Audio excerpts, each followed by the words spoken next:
হয়তো মানুষ নিজের স্বার্থের জন্য চরিত্র বদলায়। অনুভূতি সবচেয়ে সুন্দর জিনিস।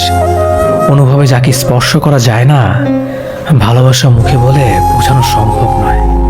সম্মান মানুষের ব্যবহারের উপর নির্ভর করে।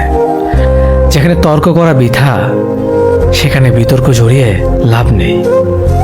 চুপচাপ সরে আসো, তোমার নীরবতাটাই উপযুক্ত জবাব হবে। ভালো বন্ধু, ভালো ভাবনা, ভালো বই, এই তিনটি জিনিস পারে মানুষের জীবন বদলে দিতে।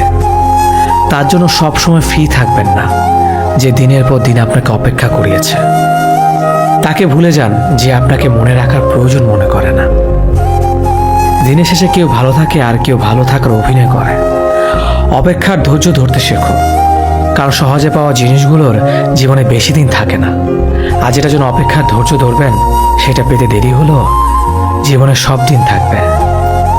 জীবনে এমন একজন মানুষ খুব বেশি প্রয়োজন, যার সাথে জীবনের সুখ দুঃখের হাসি কান্না ভালো মন্দ সব কিছু শেয়ার করা যায়। 4 দিনের যত্ন নেওয়াটা হলো প্রেম, আর সারা জীবনের দায়িত্ব নেওয়াটা হলো ভালোবাসা। কিছু অপেক্ষা অন্তহীন, কারো কাছে যা মূল্যহীন। কিছু মানুষ এতটাই হাসি খুশি থাকে যে তাদের আচরণে বুঝতে পারবেন না এরা আসলে প্রচণ্ড কষ্ট নিয়ে বাঁচে। আমার নিজের ছায়াকে প্রশ্ন করলাম, কেন চলো আমার সাথে? সে এসে জবাব দিল, আমি ছাড়া তোমার আর কে আছে? আজ যারা ফিরিয়ে দিচ্ছে, কাল তার এই কাছে পাওয়ার জন্য মরিয়া হয়ে উঠবে।